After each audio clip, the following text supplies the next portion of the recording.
Alhamdulillah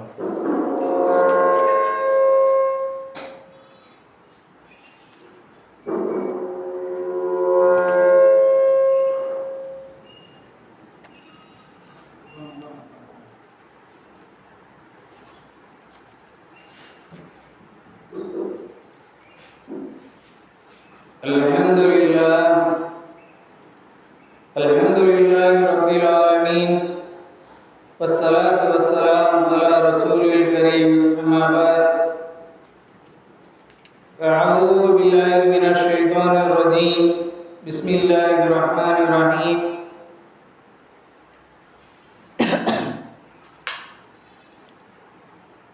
Ya ayyuhalladzina amanu taqullaha haqqa tuqatih wa la tamutunna illa wa antum muslimun.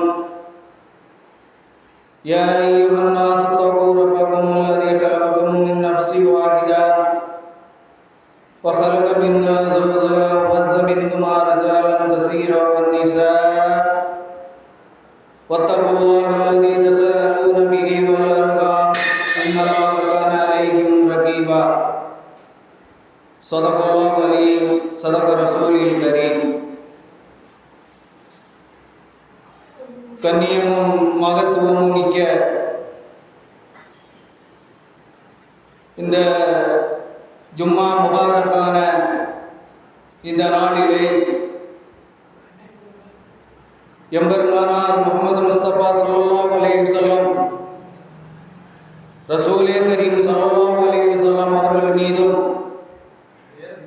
அன்னாருடைய காலத்தில் வாழ்ந்த சத்திய சகாபாக்கள் மீதும் தாபீன்கள் மீதும் தவா தாபீன்கள் மீதும் அவுலியாக்கள் மீதும் அம்பியாக்கள் மீதும் நாதாக்கள் மீதும் சுகதாக்கள் மீதும் மோமீன்கள் மீதும் முஸ்லிம்கள் மீதும் அல்லாஹ்வுடைய சாந்தியும் சமாதானமும் என்றென்று நின்று நிலவட்டுமாக என்று பிரார்த்தித்த வண்ணம் இந்த ஜும்மாவினுடைய நன்னாளிலே இந்த ஜும்மாவினுடைய உரையாக இந்த ஜும்மாவினுடைய நன்னாளிலே என்னுடைய முதல் கண் ஸலவாத்தினை மூமினான ஆண்கள் பெண்கள் அனைவருக்கும் தெரிவித்துக் கொள்கிறேன். அஸ்ஸலாமு அலைக்கும் வரஹ்மத்துல்லாஹி தஆலா வ பரகாத்துஹு. இன்றைய ஜும்மாவின் உரையினுடைய தலைப்பு மரண தருவாயில் மனிதனின் நிலை. இந்த உலகத்தில் நாம் வாழ்கிறோம், மனிதனாக வாழ்கிறோம். வாழக்கூடிய காலங்களிலே நாம் எதற்காக இந்த உலகத்தில் படைக்கப்பட்டோம், எதற்காக இந்த உலகத்தில் வாழ்கிறோம், எதற்காக இந்த உலகத்தை விட்டு அல்லாஹ் நம்மை மரணமடைய செய்ய போகிறான். அப்படிப்பட்ட அந்த மரண வேளையில் நம்மளுடைய நிலை எப்படி இருக்கும் என்பதை கண்ணியத்துக்குரிய ரசூலுல்லாஹி ஸல்லல்லாஹு அலைஹி வஸல்லம் அவர்களும் அன்றைய காலத்தில் வாழ்ந்த சத்திய சகாபாக்களும் அன்றைக்கு அதை பற்றி அந்த மரண நேரத்தில் தன்னுடைய அந்த சக்கராத்தின் நேரத்தில் தன்னுடைய நிலை எப்படி இருக்குமோ என்பதை நினைத்து அழுதார்கள், தொழுதார்கள், வேதனை அடைந்தார்கள், கவலைப்பட்டார்கள். அதற்கு தகுந்த அமல்களை செய்தார்கள். அப்படி செய்யப்பட்ட அந்த சத்திய சகாபாக்கள் வாழ்ந்த காலம் ஒரு காலம். அன்றைக்கு இருந்த முஸ்லிம்கள் முஸ்லீம்கள் ஒரு காலம்.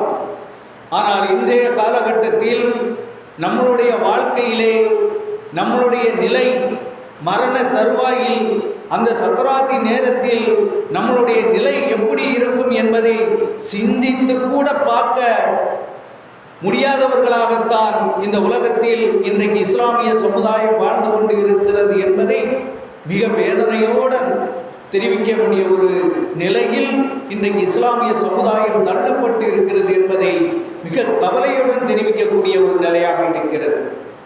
ஆக இந்த உலகத்தில் நாம் வாழக்கூடிய காலங்களிலே நாம் எதை செய்தோம், நாம் எதை கொண்டு வந்தோம், நாம் எதை கொண்டு போகிறோம் என்கின்ற அந்த நிலை மாறி இன்னைக்கு இந்த துனியாவில் வாழக்கூடிய காலங்களிலே மற்றவர்களைப் போல நம்மளும் சுகபோகமாக வசதி வாய்ப்புகளோட நாம் வாழ வேண்டும் என்ற நிலைக்குத்தான் இஸ்லாமியர்கள் தள்ளப்பட்டு இருக்கிறார்கள்.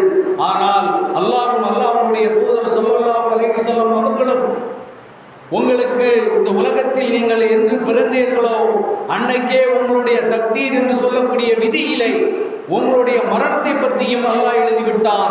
அந்த மரண நாள் எப்போ வரும், எந்த நொடியில் வரும், எந்த நிமிஷத்தில் வரும், எந்த நேரத்தில் வரும், எந்த தருணத்தில் வரும், நீ உறங்கும் போது வருமா, நீ உண்டு கொண்டு இருக்கும்போது வருமா, நீ நடந்து கொண்டு இருக்கும்போது வருமா, நீ பிரயாணத்தில் இருக்கும்போது வருமா என்கிறது உங்களுக்கு தெரியாத மறைமுகமான விஷயம். அப்படிப்பட்ட விஷயத்தை நீங்கள் அஞ்சிக் கொள்ளுங்கள் என்று அல்லாஹ்வுடைய தூதர் ஸல்லல்லாஹு அலைஹி வஸல்லம் அவர்களும் மிக அதிகமாக கற்றுத் தந்திருக்கிறார்கள். அதையெல்லாம் புறக்கணித்த நிலையில்தான் இன்னைக்கு இந்த இஸ்லாமிய சமுதாயம் வாழ்ந்து கொண்டு இருக்கிறது என்பதை நாம் நினைத்து பார்க்க வேண்டிய சூழ்நிலையில் இருக்கிறோம். அதனை பற்றி கண்ணியமும் கருணையும் நிறைந்த இரட்சகனாகிய அல்லாஹ் தன் திருமறையிலே கூறி காட்டுகிறான். குல் நஃப்ஸின் தாயிபத்துன் மௌத்தி வமா இன்னமா துவஃபான உக்ரஜகும் யௌமல் கியாமத் ஃபமன் ஸீஅ அன்னார் வயதுகுலல் ஜன்னத வகத் ஃபஸான் வமா யௌமல் ஹயாத்தத் துன்யா இல்லா மஅல் உரூர். அல்லாஹ் இந்த ஆயத்திலே என்ன சொல்லி காட்டுகிறான் என்றால், குல்ல நஃப்ஸுன், ஒவ்வொரு மனிதனும் மரணத்தை சுவைத்தே தீர வேண்டும், வேண்டியவர்களாக நீங்கள் இருக்கிறீர்கள் என்பதை அல்லாஹ் தன் திருமறையிலே சொல்லி காட்டுகிறான். இந்த உலகத்தில் பிறக்கப்பட்ட நீங்கள் இந்த உலகத்தில் ஒரு நாள் நிச்சயமாக நீங்கள் மரணத்தே தீர வேண்டும் என்பது அல்லாஹ்வுடைய நீதியாக இருக்கிறது. அனைவரும் உங்களுடைய கூலியை மறுமை நாளில்தான் முழுமையாக பெறுவீர்கள் என்பதை அல்லாஹ் சொல்லி காட்டுகிறான். ஆக இந்த உலகத்தில் பிறக்கப்பட்ட மனிதனாகிய நீங்கள் இந்த உலகத்தில் நீங்கள் செய்யக்கூடிய அமல்கள் தான் நாளைக்கு உங்களுக்கு அது நன்மையை பெற்று தரக்கூடியதாக இருக்கும், ஆகிரத்திலே உங்களுக்கு நன்மையை உருவாக்கி தரக்கூடியதாக இருக்கும் என்பதை அல்லாஹ் தஆலா தன் திருமறையிலே கூறி காட்டுகிறான். இன்றைக்கு நாம் இந்த உலகத்தில் இஸ்லாமியர் என்று சொல்லி வாழக்கூடிய நம்மிடத்தில் அல்லாஹ்வுடைய தூதர் ஸல்லல்லாஹு அலைஹி வஸல்லம் அவர்களும் நமக்கு காட்டி தந்த வழிமுறையிலே இந்த உலகத்தில் வாழக்கூடிய வாழ்க்கையிலே மரணத்தை பற்றி சிந்தனை இல்லாமல் போவதற்கு காரணம் என்ன?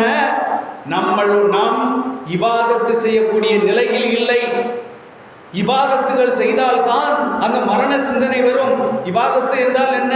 தொழுகை, நோன்பு போன்ற கடமைகளை செய்யாததன் காரணத்தினால்தான், பள்ளியோடு தொடர்பு இல்லாத காரணத்தினால்தான், நாம் அதை மறந்துவிட்டு இருக்கிற காரணத்தினால்தான் நாம் மரணத்தை பற்றி சிந்திக்காதவர்களாய், சிந்திக்கக்கூடிய நிலையில் இல்லாதவர்களாய் நாம் தள்ளப்பட்டு இருக்கிறோம்.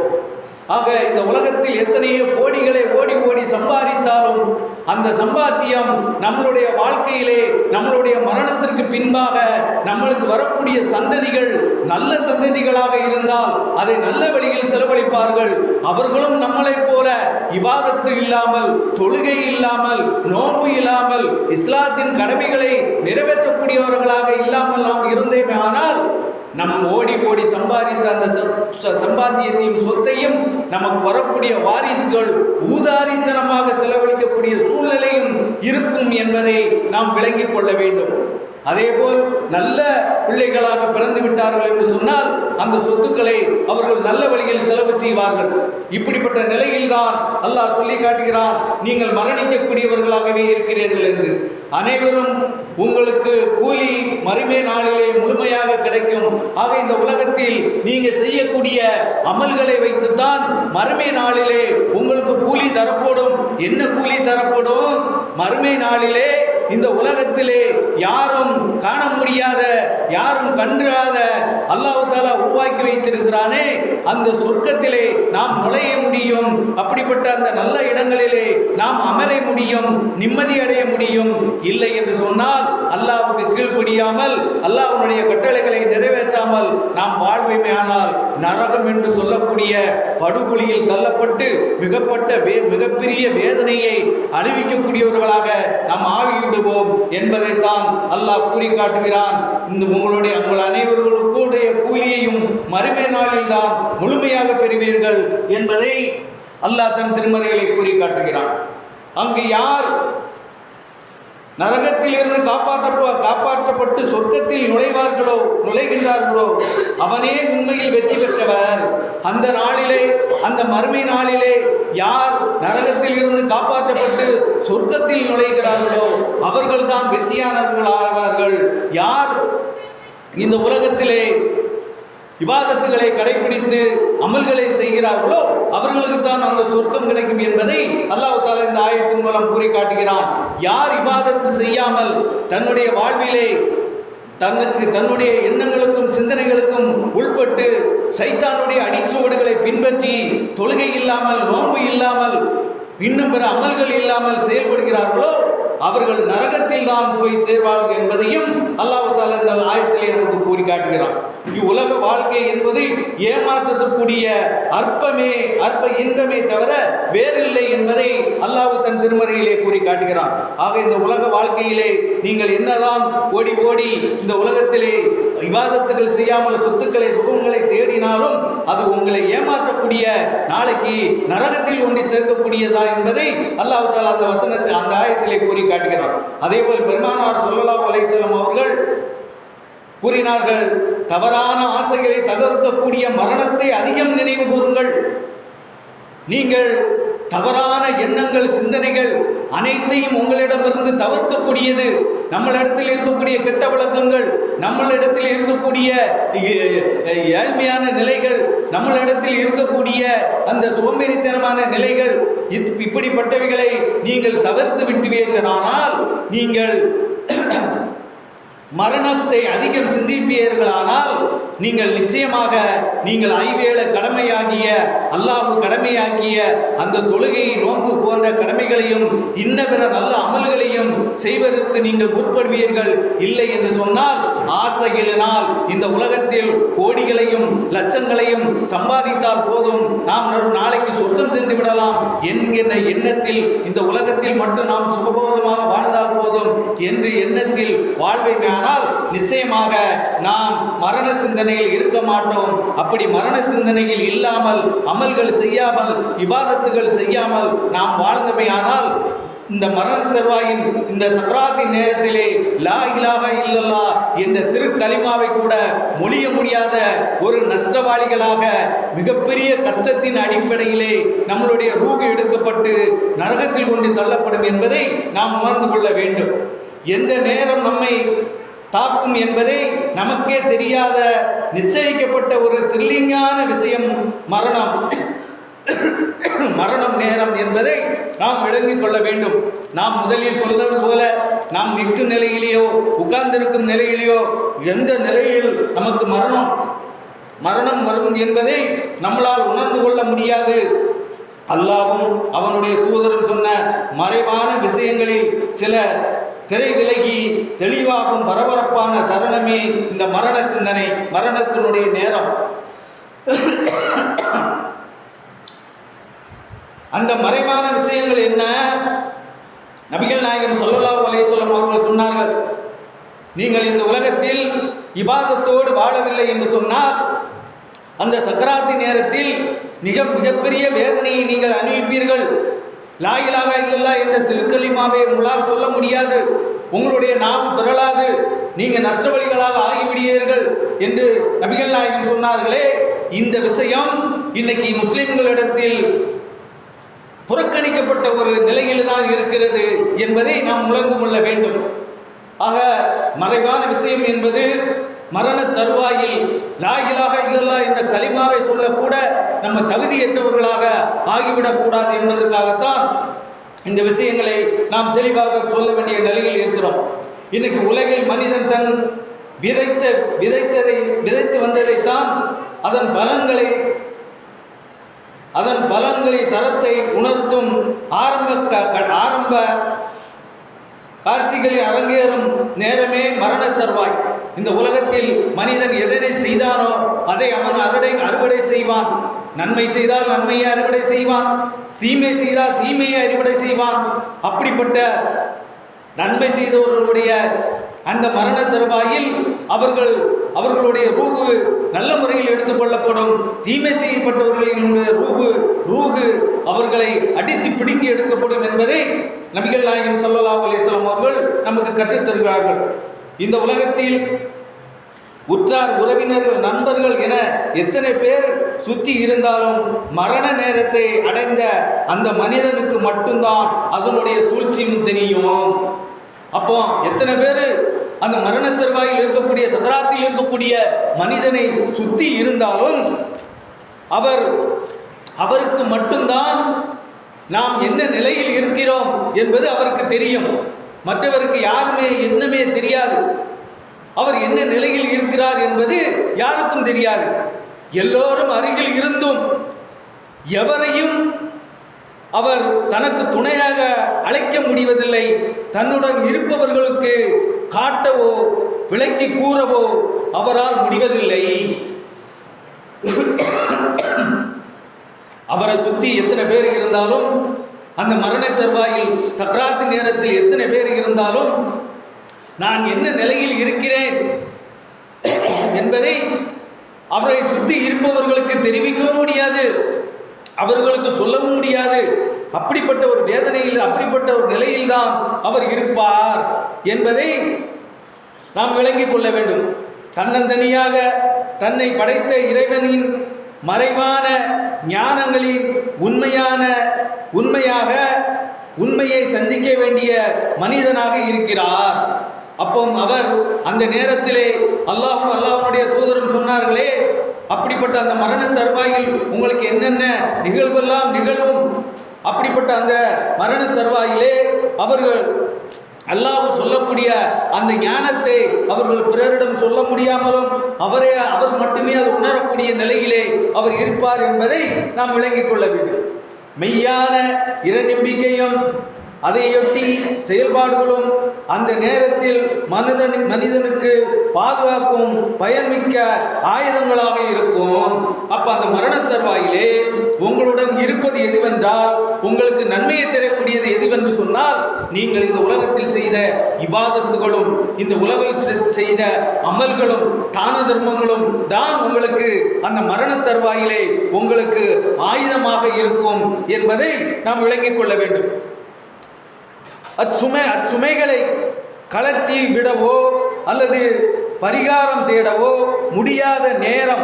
எனவே மனித இனம் எச்சரிக்கப்படுகிறது, தனக்கு இறுதி நேரம் வருவதற்கு முன் தன்னுடைய நம்பிக்கையையும் செயல்பாடுகளையும் சீர்திருத்திக் கொள்ளுங்கள். இந்த சீர்திருத்தம் குர்ஆனிலும் நபி வழியிலும் தான் இருக்கிறது என்பதை அல்லாஹ்வுடைய தூதர் ஸல்லல்லாஹு அலைஹி வஸல்லம் அவர்கள் கூறி காட்டுகிறார்கள். ஆக இந்த உலகத்தில் வாழக்கூடிய காலங்களிலே உங்களுடைய மரண தருவாயில் நீங்கள் நல்ல மௌத்தை அடைய வேண்டும் என்று சொன்னால், நிச்சயமாக அதுக்கு நீங்கள் உங்களை சீர்திருத்திக் கொள்ளுங்கள். நீங்கள் இபாதத் இல்லாதவர்களாக இருக்கிறீர்களா? இபாதத்தை செய்வதற்கு தொழுகையை கடைபிடியுங்கள். தான தர்மம் செய்ய முடியாது, செய்யக்கூடிய கஞ்சத்தனமானவர்களாக இருக்கிறீர்களா? உங்களுடைய தான தர்மத்தை அல்லாஹ் தந்திருக்கக்கூடிய பொருளாதாரத்தில் இருந்து தாராளமாக செய்யுங்கள். இப்படிப்பட்ட நல்ல அமல்களை நீங்கள் செய்வீர்களானால் அதை எங்கிருந்து நீங்கள் படித்து பயன்பெற வேண்டும் என்றால், நீங்கள் அறியாதவர்களாக தெரியாதவர்களாக இருந்தால் நீங்கள் குர்ஆனையும் அல் ஜுன்னா நபியினுடைய வழிமுறையும் நீங்கள் பற்றி பிடித்துக் கொள்ளுங்கள். அதை படித்து நீங்கள் பின்பற்றுங்கள்.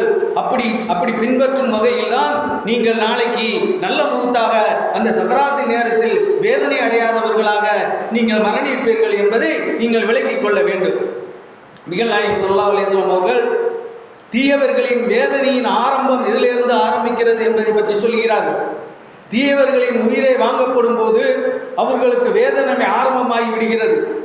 இறை நிராகரிப்பாளர்களின் உயிர் எடுக்கப்படும் போது அவர்களுக்கு கொடுக்கப்படும் வேதனையை பற்றி இந்த இறைவசனம் தெளிவுபடுத்துகிறது. அப்போ சக்கராத்தில் இருக்கக்கூடிய நேரத்திலே இறை நிராகரிப்பாளர்கள், தொழுகை இல்லாமல் நோன்பு இல்லாமல் இருக்கக்கூடியவர்கள், முஸ்லீம் என்ற பெயரிலே வாழக்கூடியவர்கள், இவர்களெல்லாம் பற்றி அல்லாஹ் தஆலா இந்த ஆயத்திலே சொல்லி காட்டுகிறான். ஒலவுதர இது யௌமபி துன்யா கஃபரு வல் மலாயிகத் யலூரூன உஜூரக்கும் வ இதா பராகும் வ ஜுனூபு வ துஹூபு அதாபல் கரியா. நிராகரிப்பாளர்களின் உயிர்களை வானவர்கள் கைப்பற்றி கொண்டு இருப்பதை நீங்கள் கண்டிருக்க வேண்டும். நிராகரிப்பாளர்களின் உயிர்களை வானவர்கள் கைப்பற்றுவதை நீங்கள் கண்டிருக்க வேண்டும். அந்த வானவர்கள் அவர்களின் முகங்களிலும் முதுகுகளிலும் அடித்து கொண்டிருப்பார்கள் என்று அல்லாஹ் தஆலா இந்த ஆயத்திலே சொல்லி காட்டுகிறான். அப்படி என்றால் இறை நிராகரிப்பாளர்களுக்கு மட்டுமல்ல, இஸ்லாமியர்களாக வாழக்கூடிய நீங்களாயிருந்தாலும் நானாயிருந்தாலும் அல்லாஹ்வுடைய கட்டளைக்கு கீழ்ப்படிந்து அவனுடைய கடமையாக்கப்பட்ட இபாதத்துகளையும் அமல்களையும் நாம் செய்யாமல் இருந்தாலும் நம்மளுடைய நிலையும் நாளைக்கு அப்படித்தான் இருக்கும் என்பதை அல்லாஹ் தஆலா மலக்குகள் வந்து அடித்து இழுத்து தன்னுடைய ரூகை பிடுங்கி எடுப்பார்கள் என்பதை அல்லாஹ் தஆலா சுட்டி காட்டுகிறார்.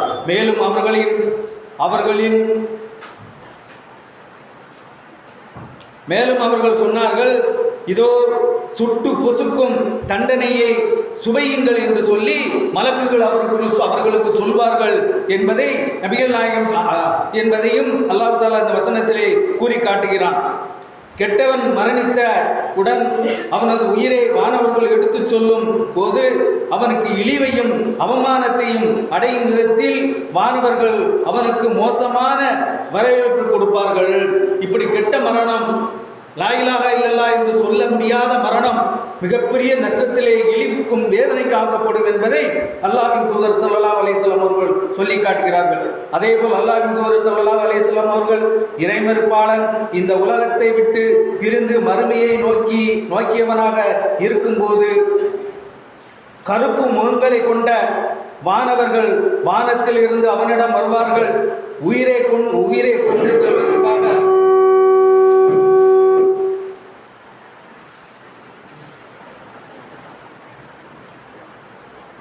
கொண்டு செல்வதற்காக அவனிடம் வருவார்கள். அவர்களிடம் துணிகள் இருக்கும். அது அவனது பார்வைக்கு எட்டும் தூரம் வரை வானவர்கள் அமர்ந்திருப்பார்கள். அப்படி என்றால் நபிகள் நாயகம் ஸல்லல்லாஹு அலைஹி வஸல்லம் அவர்கள் சொல்லுகிறார்கள், ஒவ்வொரு மனிதனும் மரணம் அடையும் போது வானவர்கள் வானத்தில் இருந்து இறங்கி வருவார்கள். அவர்களுடைய கையில் நல்ல முகத்துக்கு ஒரு விதமான துணியும் கெட்ட முகத்துக்கு ஒரு விதமான துணியும் அவர்கள் கையில் இருக்கும். இந்த தீய முகத்துக்கு உடைய இருக்கிறாரே, அவரை பிடிப்பதற்காக அவருடைய ரூவை எடுத்துக்கொண்டு போவதற்காக ஒரு பையை கொண்டு வருவார்கள். அந்த பையை மிகப்பெரிய துர்நாத்தமுடையதாகவும் அருவருக்கத்தக்கதாகவும் இருக்கும். அப்படிப்பட்ட பையிலே அவர்களுடைய ரூவுகளை எடுத்து வைத்து வானத்துக்கு கொண்டு செல்வார்கள். அதேபோல் மரண தருவாயில் இருக்கக்கூடிய அந்த மனிதனுடைய நிலை, அந்த மனிதன் அந்த வானவரை பார்ப்பார். எப்படி பார்ப்பார் என்றால், அவருடைய கண்ணுக்கு எட்டும் தூரத்தில் அந்த மலக்குகள், அந்த ரூவை எடுக்கக்கூடிய மலக்குகள் வந்து நிற்பார்கள் என்பதை அல்லாஹ்வின் தூதர் ஸல்லல்லாஹு அலைஹி வஸல்லம் அவர்கள் கூறிவிட்டு சொல்லுகிறார்கள். உயிரை கைப்பற்றும் வானவர்கள் வந்து அவனுடைய தலைக்கு அருகில் அமர்வார்கள். கொஞ்சம் தூரத்தில் இருப்பவர்கள் அந்த ரூவை கைப்பற்றக்கூடிய அந்த நேரம் வரும்போது தலைக்கு அருகில் வந்து விடுவார்கள். கெட்ட ஆத்மாவே, அது கெட்ட ஆத்மாவாக இருக்குமே ஆனால், கெட்ட மனிதனாக இந்த உலகத்தில் வாழ்ந்தவராக இருப்பாரானால் சொன்னால் அந்த மலக்குகள் சொல்வார்கள், கெட்ட ஆத்மாவே, அல்லாஹ்வின் கோபத்தினுடனும் அதிருப்தியுடனும் நீ வெளியேறு என்று கூறுவார்கள். இந்த உடலை விட்டு நீ வெளியேறு என்று கூறுவார்கள். அப்போது அவன் உடலில் இருந்து உயிர் பிரித்து எடுக்கப்படும். இப்படிப்பட்ட நிலையில்தான் கெட்ட மௌத்தினுடைய அந்த வேதனை இருக்கும். அந்த வேதனை எப்படி இருக்கும் தெரியுமா? அவருடைய ரூஹ் எப்படி எடுக்கப்படும் தெரியுமா? ஈரமான கம்பளியில் உள்ள ரோமத்தை புடுங்குவதைப் போல் வானவர் பிடுங்கி உயிரை வாங்கி பிறகு கண் சிமிட்டும் நேரம் கூட தன் கையில் வைத்திருக்காமல் உடனே அந்த துணியில் சேர்த்து விடுவார்கள். உதாரணம் ரசூலுல்லாஹி ஸல்லல்லாஹு அலைஹி வஸல்லம் எப்படிப்பட்ட உதாரணத்தை சொல்லி காட்டுகிறார்கள். இப்ப நம்ம வைத்திருப்பதெல்லாம் போர்வை, நூலான போர்வை. நபிகள் நாயகம் ஸல்லல்லாஹு அலைஹி வஸல்லம் அவர்கள் காலத்தில் இருந்த ஆடு மாடு ஒட்டகம் போன்ற அந்த முடியினால் செய்யப்பட்ட அந்த கம்பளம் என்று சொல்லக்கூடிய அந்த கம்பளியில இருக்கக்கூடிய அந்த கம்பளியை நீங்கள் தண்ணீரில் நனைத்து விட்டால், அதை நனைக்கும் முன்பு அதில் இருக்கக்கூடிய ரோமத்தை நாம் ஈஸியாக எடுத்து விடலாம். அது நீங்கள் அதை தண்ணீரில் நனைத்து விட்டால் அந்த ரோமத்தை எடுப்பது மிக கடினம். அப்படிப்பட்ட நிலையில் எப்படி நம்ம அந்த ரோமத்தை பிடுங்கி எடுப்போமோ, அதே போல் கெட்ட மனிதனுடைய உடலில் இருக்கக்கூடிய அந்த ரூகுவை மலக்குகள் பிடுங்கி எடுப்பார்கள் என்பதை நபிகள் நாயகம் ஸல்லல்லாஹு அலைஹி வஸல்லம் அவர்கள் கூறி காட்டுகிறார்கள். பூமியில் இறந்து அழுகி போன உடலில் இருந்து வெளிவரும் துருநாற்றத்தை போன்ற கெட்ட வாடை அதிலிருந்து வெளிவந்து கொண்டிருக்கும். அப்படிப்பட்ட அந்த கெட்ட மௌத்தினுடைய அந்த ரூகு எடுக்கப்பட்ட பின்பு அந்த கெட்ட மௌத்தினுடைய அந்த உடலில் இருந்து துருநாற்றங்கள் அடித்து கொண்டிருக்கும், வெளியாகி கொண்டிருக்கும். இந்த கெட்ட உயிருடன் வானில் வானவர்கள் ஏறி செல்வார்கள். அந்த உயிருடன் வானவர்கள் கூட்டத்தை கடந்து செல்வார்கள். வானத்தில் ஏறி வானவர்களுடைய கூட்டத்தை கடந்து செல்வார்கள். அப்படி கடந்து செல்லும் போது இந்த கெட்ட ஆத்மா யாருடையது என்று அங்கே இருக்கக்கூடிய மாணவர்கள் கேட்பார்கள். அப்போது உலகத்தில் அவன் அழைக்கப்பட்டு கொண்டு இருந்த பெயரை கூறி, இன்னாரின் மகன் இன்னார், அப்துல்லாவின் மகன் யூசுப், ஐயூப் மகன் என்று ஒரு பெயரை சொல்லி, யூனுஸ் என்று இப்படியெல்லாம் பேர் வைத்திருப்போம் இல்லையா, இந்த பெயரை சொல்லி இப்படிப்பட்டவரின் மகன்தான் இந்த கெட்ட மௌத்து என்று சொல்லி அல்லாஹ் தஆலா ரசூலுல்லாஹி ஸல்லல்லாஹு அலைஹி வஸல்லம் வானவர்கள் கூறுவார்கள் என்பதை நமக்கு சொல்லி காட்டுகிறார்கள். இறுதியாக அவன் கடந்து வந்த அவனை கடைசி வானத்தில் கொண்டு செல்லப்படும். அவனுக்கு கதவை திறக்குமாறு கேட்பார்கள். ஆனால் கதவு திறக்கப்படாது. இந்த ரூகுவை அல்லாஹ்வுடைய சன்னிதானத்துக்கு கொண்டு செல்வதற்காக அல்லாஹ்வுடைய அரசு எங்கே இருக்கிறதோ, அல்லாஹ் எங்கே இருக்கிறாரோ அப்படிப்பட்ட 7வது வானமாகிய அந்த கடைசி வானத்துக்கு கொண்டு செல்லப்படும் போது அங்கே மலக்குகள் இந்த ரூகுவை உள்ள கொண்டு போவதற்கு அனுமதிக்க மாட்டார்கள். இந்த கெட்ட ரூகுவை நாங்கள் உள்ள அனுமதிக்க மாட்டோம், இதை வெளியே கொண்டு போங்கள் என்று சொல்லி அந்த ரூகு மலக்குல் மௌத் இருக்கிறாரே, அவர் கொண்டு போகக்கூடிய அந்த ரூகுவை உள்ள அனுமதிக்க மாட்டார்கள். கதவுகள் துறக்கப்படாது என்பதை அல்லாஹ்வின் தூதர் ஸல்லல்லாஹு அலைஹி வஸல்லம் அவர்கள் சொல்லி காட்டுகிறார்கள். அதே போன்று நபிகள் நாயகம் ஸல்லல்லாஹு அலைஹி வஸல்லம் அவர்கள் கூறினார்கள், இந்த வசனத்தை ஓதி காட்டி நமது வசனங்களை பொய்யான கருத்தை பொய்யாக கருதி புறக்கணித்தோருக்கு வானத்தின் வாசல்கள் திறக்கப்படாது. அது எப்படி இருக்கும் என்றால், ஊசி தூரத்தில் ஒட்டகம் நுழைவதைப் போல் ஒட்டகம் நுழையும் வரை அவர்கள் சொர்க்கத்தில் நுழைய மாட்டார்கள். இவ்வாறே குற்றவாளிகளில் தண்டிக்கப்படுவார்கள் என்பதை அல்லாஹ்வின் தூதர் ஸல்லல்லாஹு அலைஹி வஸல்லம் அவர்கள் கூறி காட்டுகிறார்கள். அந்த ஒட்டகத்தினுடைய ஊசியினுடைய அந்த